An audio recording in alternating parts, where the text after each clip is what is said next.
来就才常常把它拿去，就是放枪这样子，放一些食品之类的。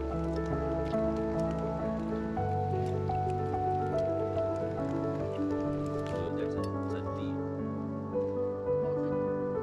对啊，不是那边，旁边，那旁边是一大片草，是不是很爽？差很多，我跟你讲差很多，真的太阳还没下山的时候还好，我太阳一下山我马上拿出来，我说干不行，这太冷了，我必须拿出来。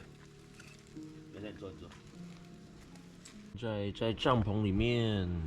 现在非常的温暖，因为呢，把这个帐篷的外围拉起来，然后就不会有风灌，然后里面开着暖炉，黑色暖炉，还好今天有带暖炉，现在整个室内非常温暖。讲一下我这次记录带的装备，我这次用的呢，我的车子用的这个是 F2 Motor 他们家的行李箱，是45公升的。那我在行李箱里面呢，装了帐篷的内帐跟外帐，还有营钉，然后还有我的睡袋以及睡垫，还有枕头，那还有那个卫生纸套，这样子差不多就一箱满了，加个55。变成55公升，我的是45升，因为我觉得多10公升容量应该多少有点差别，然后在外观上应该形体上不会差太多。然后我带一个后背包，后背包呢就有带这个煎锅，还有带卡式炉，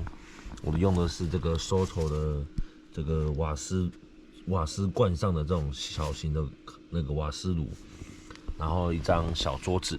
那有两个桌面，一个主要桌面就是我的后车厢的这个桌面，那另外一个就是小桌子拿来摆放食物的一条延长线。然后因为是第一次记录，所以装备上是相对就是之前可能登山或者是露营的装备拿来做使用的，还有我的灯具。那灯具我这次带的是4个这个5050灯，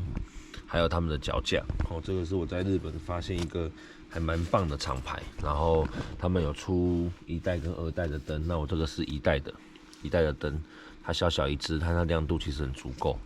那还有一个主要的灯呢，就是这个 A 等的，是 Camping Fire 他们家的椅子。我这个小的这个什么烈焰椅，我觉得小的这个